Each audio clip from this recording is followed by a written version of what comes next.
বাবা বাবা বাবা, আজ দেখি রাজসভা পরিপূর্ণ। আহ, এই পরিপূর্ণ শোভা দেখে মনটা বড়ই আনন্দিত হয়। মহারাজের জয় হোক। নবাব বাহাদুরের একটা পত্র আছে মহারাজ। পড়ে ফেলো শুনি, নবাব বাহাদুর কি বলতে চান? মহারাজ, রাজ্যে খুব দুর্যোগ ঘনিয়ে আসছে। ইংরেজ সেনা মুর্শিদাবাদ আক্রমণ করবে বলে তৈরি হচ্ছে। এই সময় নবাব বাহাদুর তার সমস্ত অঙ্গরাজ্যকে খবর দিচ্ছে নবাবের পাশে দাঁড়াবার জন্যে, যাতে ইংরেজদের এই যুদ্ধে পরাস্ত করতে পারে। এই সকাল সকাল একটা সুযোগ এসেছে, এটাকেই ভালোভাবে হাতে নিতে হবে। মহারাজ, রাজসভা শেষ হবার পর আপনার সঙ্গে দীর্ঘ আলোচনা করব।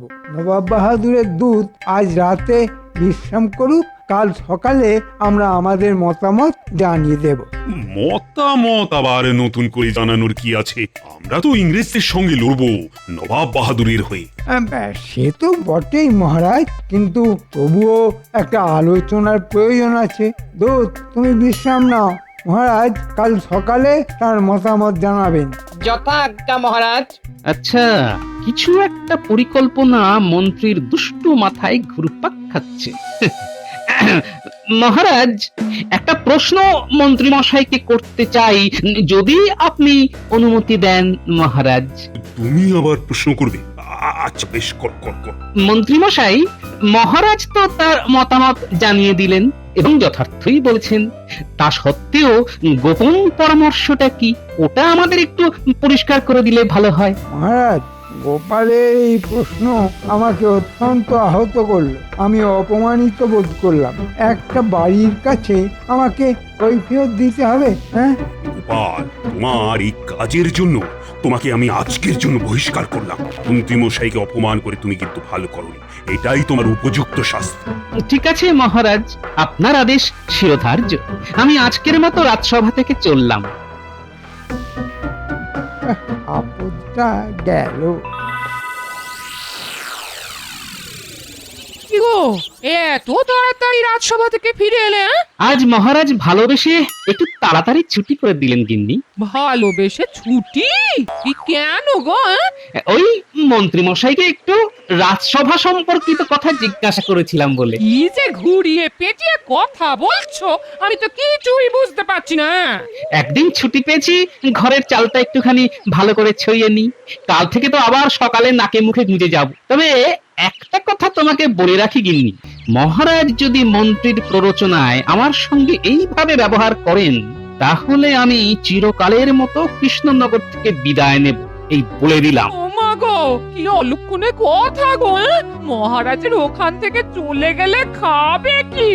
গিন্নি, একটা কথা মনে রেখো, যে খায় চিনি তারে যোগান চিন্তামণি। মহারাজ, আমি বলি কি, নবাব বাহাদুরের সাথে সামনাসামনি বসে কথা বলাটা খুব দরকার। তাই কাল দুধকে নিয়ে নবাব বাহাদুরের কাছে আপনার বার্তা পৌঁছে দিতে আমি যাব আপনার প্রতিনিধি হয়ে। বাহ বাহ বাহ, এটা তো বেশ ভালো কথা বলেছো। আমার প্রতিনিধি হয়ে কথা বলার তো দরকার আছে। মহারাজ, এটা গোপন পরামর্শ। এটা কি খোলা রাজসভায় সবার সঙ্গে করা উচিত? একদম ঠিক করেছো, মন্ত্রীর মতো কাজ করেছো। তুমি এক্ষুনি খাজাঞ্চির কাছে পথ খরচা হিসেবে কিছু নিয়ে নাও, আর কাল সকালে তুমি মুর্শিদাবাদের উদ্দেশ্যে রওনা হয়ে যাও। আপনার আদেশ শিরোধার্য মহারাজ, আমি আসি।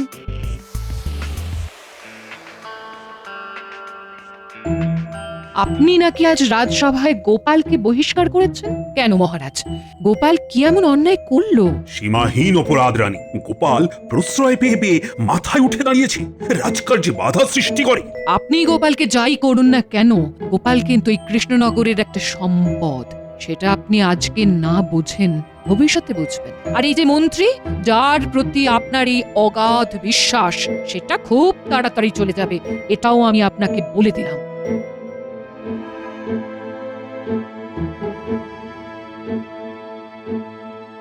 রানীমা, প্রহরী এসে গেছে। প্রহরী, তুমি এক্ষুনি যাও গোপালের কাছে, বলবে কালকে একান্তে আমার সঙ্গে দেখা করতে। আমি রাজবাড়ির মন্দিরে থাকবো, ওইখানে খুব সকালে গোপাল যেন আমার সাথে দেখা করে। ঠিক আছে রানীমা।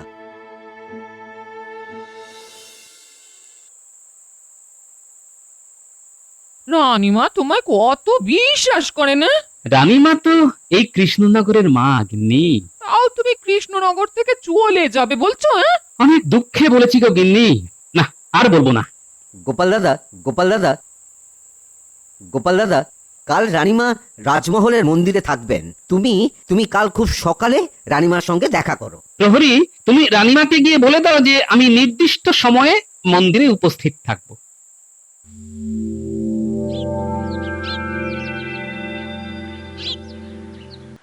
রানীমা, গোপাল দাদা দাঁড়িয়ে আছে। গোপাল এখানে এসো। তোমাকে যেটা বলার জন্য ডেকেছি সংক্ষেপে সেটা বলে দে। বলুন রানীমা। আমি একটা খারাপ দিক দেখতে পাচ্ছি। মন্ত্রী আজ সকালে মুর্শিদাবাদ গেছে নবাব বাহাদুরের কাছে। জানি না মন্ত্রী মশাইয়ের কি মনের ইচ্ছে। মহারাজ তোমাকে যাই বলুক, কৃষ্ণনগর তোমাকে চায়। তুমি বহুবার কৃষ্ণনগরকে বিপদ থেকে উদ্ধার করেছো, এই বিপদেও তুমি থাকবে। মন্ত্রী পুরুষের কার্যকলাপের উপর আমার ভরসা নেই। আমি তোমাকে অনুরোধ করছি গোপাল। ছি রানীমা, আমাকে আমাকে পাপের ভাগই করবেন না আপনি রানীমা। আপনি আপনি আমায় আদেশ করবেন, অনুরোধ করবেন না। মা মা আপনার আদেশ শিরোধার্য রানীমা। আমি আমি মহারাজকে ছেড়ে কোথাও যাব না রানীমা। এতক্ষণে আমার মন্ত্রী মুর্শিদাবাদ পৌঁছে গেছে বলেই মনে হয়। কি বলো বৈজ্ঞানিক? হ্যাঁ মহারাজ, সময় বিচার করে এইটুকু বলাই যায় যে এই মন্ত্রীমশাই এখন নবাব বাহাদুরের দরবারে উপস্থিত। হ্যাঁ। কি মন্ত্রী, রাজা কৃষ্ণচন্দ্র কি বলছে? নবাব বাহাদুর, মহারাজের মতিগতি ঠিক ভালো বুঝছি না। সে কি? হ্যাঁ উজির মশাই, সেটাই তো বিপদে। মহারাজ ভয় পাচ্ছেন। মহারাজ ইংরেজদের চটাতে চাইছেন না। বটে, কৃষ্ণচন্দ্র এত দ্বিমত, নবাবের আজ্ঞা পালন করে না। আপনি কিছু ভাববেন না নবাব বাহাদুর। আরে আমি তো আছি, আমার ওপর ভরসা রাখুন। আমি বেঁচে থাকতে ইংরেজরা মুর্শিদাবাদ এবং কৃষ্ণনগরের কোনো ক্ষতি করতে পারবে না। গোপাল কি ভাবছে? গোপালের কি মত? গোপালই যত নষ্টের গোড়া নবাব বাহাদুর। গোপাল মহারাজের কানে মন্ত্র দিচ্ছে, আর মহারাজ গোপালের কথায় নাচছেন। আমার কোনো কথাই শুনছেন না। আচ্ছা, গোপালের এত উন্নতি হয়েছে, এই বিপদ থেকে উদ্ধার করতে দাও, তারপর দেখছি কত ধানি কত চাল। নবাব বাহাদুর, আমার একটা আর্জি আছে আপনার কাছে। নির্ভয় তুমি তোমার আর্জি জানাও আমার কাছে। আমি জান প্রাণ দিয়ে আপনার পাশে দাঁড়িয়ে ইংরেজদের সাথে লড়ব। বিনিময়ে শুধু কৃষ্ণনগরের মহারাজা আমাকে বানিয়ে দিন। তুমি আমার জন্য এতটা করবে, আর আমি তোমাকে এইটুকু দান করতে পারবো না? কথা দিলাম, ইংরেজদের হারিয়ে দিয়েই আমি মহারাজকে গদিচ্যুত করব, আর তোমাকে সেই সিংহাসনে বসাবো। জয় জয় নবাব বাহাদুরের জয়। একটা বাধা টপকালাম। এবার ইংরেজ সাহেবের কাছে গিয়ে ইংরেজ সাহেবের ভরসা পেতে হবে। আমি এখন চলি, অনেক কাজ পড়ে আছে তো। মন্ত্রী মশাই যে কি ঘন্ট পাকাতে গেছেন আমি বুঝতে পারছি। এখন এইটা মেরামত করতে হবে। দরকার পড়লে আমি চলে যাব মুর্শিদাবাদ, জানতে হবে মহারাজ সম্পর্কে কি কথা বলেছে। তার মানে তুমি কি বলিতে চাহিছো যে তুমি আমাদের হেল্প করিবে? করব সাহেব। আমাদের রাজা কৃষ্ণচন্দ্র রায় খুব বাজে রাজা, প্রজারা খুব রেগে আছে। তাই নাকি? তাহা হইলে ইহা খুব ভালো সংবাদ আছে। আমাদের কি করিতে হইবে? আপনাদের রাজ্য জয় হয়ে গেলে শুধু কৃষ্ণনগরের আমাকে রাজা করে দেবেন। আমার রাজা হওয়ার খুব বাসনা। Unfaithful teacher. তোমার কোনো চিন্তা নাই, আমরা চিটারদের সঙ্গে খুবই ভালো ব্যবহার করিয়া থাকি। তুমি আমার কাজ করিয়া দাও, আমি তোমার কাজ করিয়া দিব। ব্যাস ব্যাস, আপনাদের কথা মানে হাতির দাঁতের মতো। ওই একটা হিন্দি কথা জানি সাহেব, বলো বলো। মরদ কা বাত হাতি কা দাঁত। হ্যাঁ, আর একটা অনুরোধ আপনার কাছে, একটা ছাউনি কৃষ্ণনগরে করুন, তাতে আমার কথা বলতে সুবিধা হবে। ঠিক আছে, কালিকায় আমরা একটা ছাউনি কৃষ্ণনগরে করিব। ব্যাস, তাহলে আমি নির্ভয়ে কৃষ্ণনগরে যাই। তোমার সঙ্গে আমার কৃষ্ণনগরে দেখা হবে।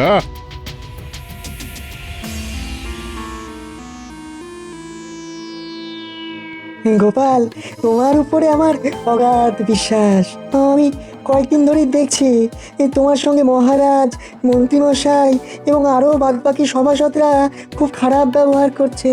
ছাড়ুন তো সব, আমার চিন্তা অন্য জায়গায়, বুঝেন? মন্ত্রীমশাই কতটা খারাপ কথা মহারাজ সম্পর্কে বলেছেন সেটাই আন্দাজ করতে পারছি না, ওটা জানতে হবে।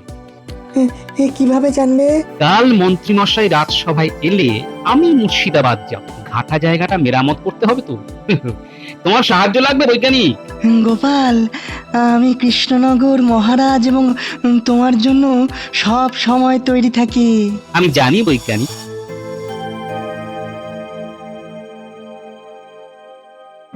ও মন্ত্রী, আর এই সেনাপতি আজকে অনুপস্থিত কেন?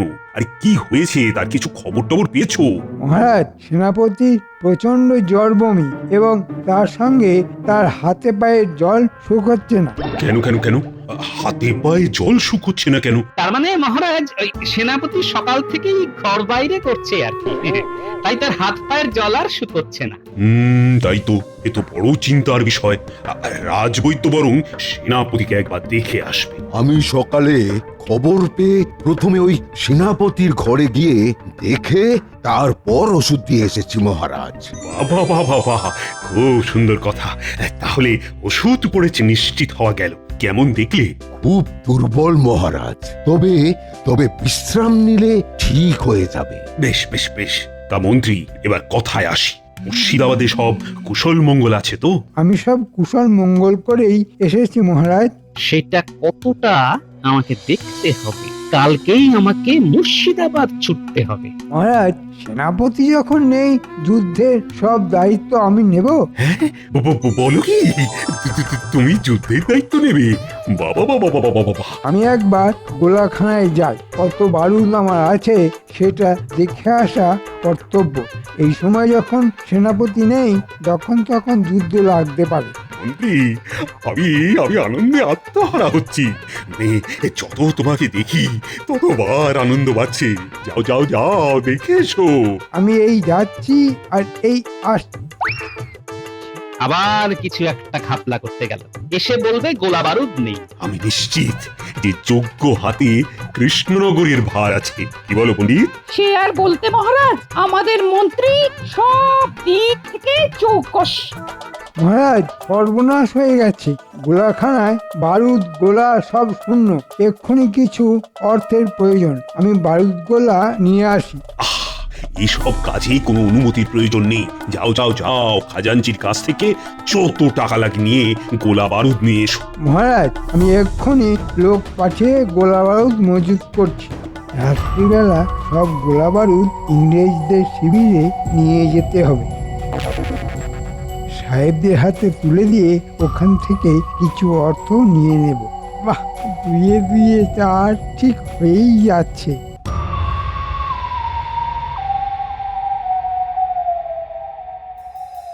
বিজ্ঞানী, লঙ্কা এবং গোলমরিচ দিয়ে কি গোলা বানানো যায়? লঙ্কা গোলমরিচ দিয়ে গোলা বানানো সম্ভব। এর মধ্যে আমার আবিষ্কৃত একটা রাসায়নিক দিয়ে দিলেই একেবারে গোলার মতো কামানের মধ্যে দিয়ে ছুটবে। হ্যাঁ, আমি লঙ্কা গোলমরিচের ব্যবস্থা করছি, আর কাল সকালে আমি মুর্শিদাবাদ যাচ্ছি। এই খবরটা শুধু আপনি জানলেন, কেমন? তুমি নিশ্চিন্তে যাও গোপাল।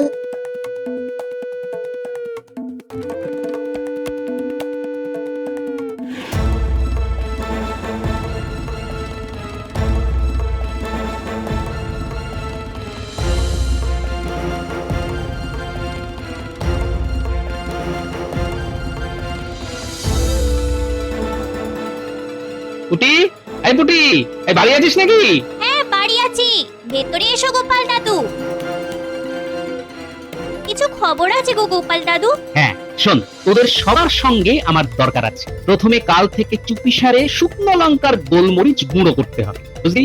শুকনো লঙ্কা আর গোলমরিচ? হ্যাঁ, আর পুটি, তুই তোর সব বন্ধুদের বলে দিবি তারা যেন সবাই শুকনো লঙ্কা আর গোলমরিচ গুঁড়ো করতে শুরু করে দেয়। আমার অনেক লঙ্কা গুঁড়ো আর গোলমরিচ গুঁড়ো লাগবে। সব পরে বলবো। তোদের কাজ মন্ত্রীকে চোখে চোখে রাখা, বুঝতে পারলি? বুঝতে পেরেছি গোপাল দাদু, তুমি নিশ্চিন্তে থাকো।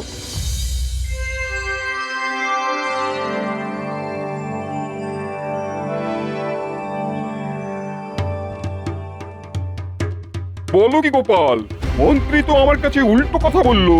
নবাব বাহাদুর, যে উল্টো সে তো উল্টো কথাই বলবে। আমাদের মহারাজ নবাব বাহাদুরকে যুদ্ধে সাহায্য করতে প্রস্তুত আছে। জাহাপানা, কাল না আমারও মন্ত্রী মশাইয়ের কথা শুনে কিরকম যেন একটা সন্দেহ হয়েছিল। তুমি কি রকম উজির হে, তোমার সন্দেহর কথা আমাকে বলবে না?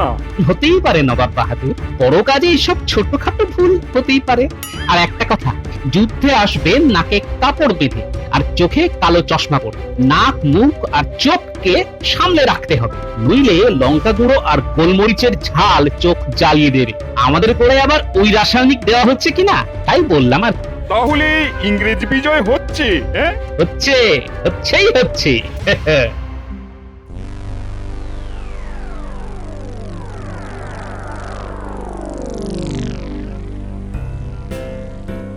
আমি একটা উপহার নিয়ে এসেছি সাহেব। তুমি আমাদের উপহার দিতে আসিয়াছ, কি উপহার দিবে?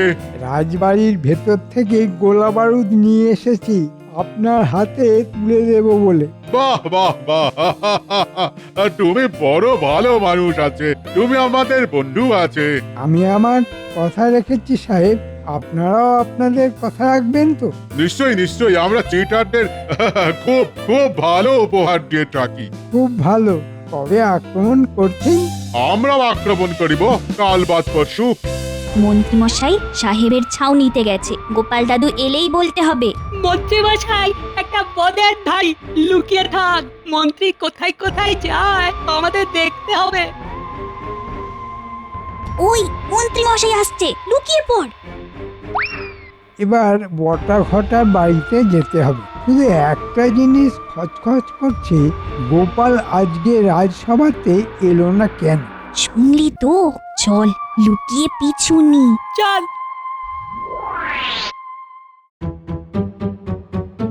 মহারাজ, গোপালকে জিজ্ঞাসা করুন কাল গোপাল কাউকে কিছু না বলে কামাই করেছে কেন। হ্যাঁ গোপাল, তুমি কালকে কামাই করেছো কেন? আমাকে একটা কাজে কাল একটু বাইরে যেতে হয়েছিল মহারাজ। একজনকে ভূতে ধরেছে তো, তার জন্য ওঝার বন্দোবস্ত করতে গেছিলাম। কাকে আবার ভূতে ধরেছে? ভূত তাড়িয়েছো?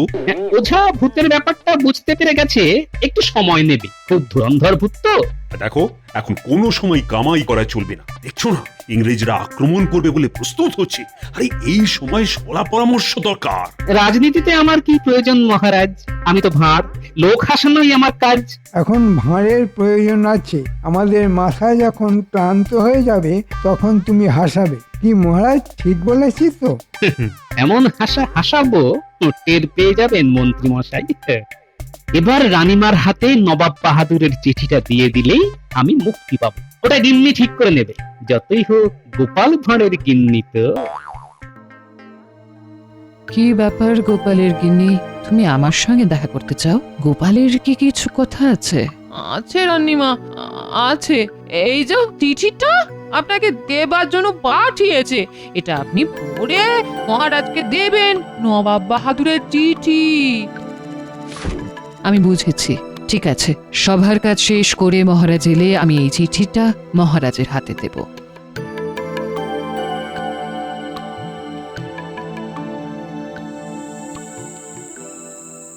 ব্যাস, আমার বানর সেনার দল লঙ্কা গুঁড়ো আর গোলমরিচ গুঁড়ো দিয়ে গেছে। হ্যাঁ, আমার গোলাও প্রস্তুত। একটা গোলাই যথেষ্ট। ব্যাস, আমরা নিশ্চিন্ত। নবাব বাহাদুরের চিঠিটা পড়লেন? পড়লাম। আমি তো ভাবতেই পারছি না রানী, আমার মন্ত্রী এতটা বদমাশ। গোপালের তুলনা নেই। মহারাজ এতক্ষণে জেনে গেছেন আশা করি। অসৎ মানুষ জিততে পারে না।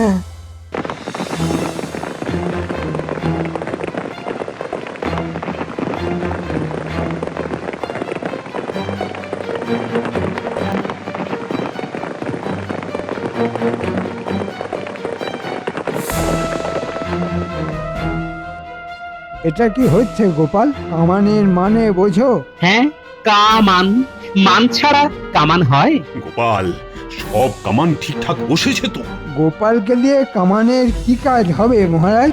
গোপাল কামানের কাছে দাঁড়িয়ে থাকবে, তুমি খোলা মাঠে তরোয়াল হাতে লড়বে।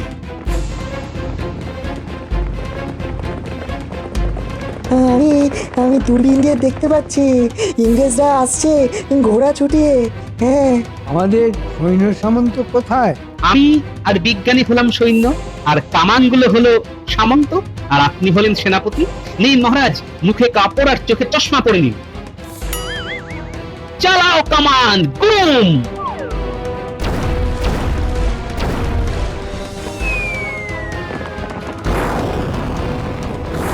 চলো, চোখ মুখ চলিয়ে ঢেকাল। Oh my God! কি হইতেছে? It's burning! চোখ মুখ জ্বলছে, যুদ্ধে কাজ নেই। বাড়ি চলো, বাড়ি চলো, বাড়ি চলো। সাহেব, তুমি আমাদের সঙ্গে ভারতীয়দের সঙ্গে লড়তে এসেছো? তুমি জানো না আমাদের বুদ্ধি? দেখো দেখো, আমরা কিরকম নাক মুখ ঢেকে যুদ্ধ করতে এসেছি। সৈন্য সাহেবদের বন্দি করো। মন্ত্রী মশাই, সরি সেনাপতি মশাই, কেমন বুঝছেন? মন্ত্রী এখন বোঝবার অবস্থায় নেই, ওর চোখ নাক কান সব সব জ্বলছে। আহ, আহ, ওরে বাবারে, ওরে বাবারে, জ্বলে যাচ্ছে।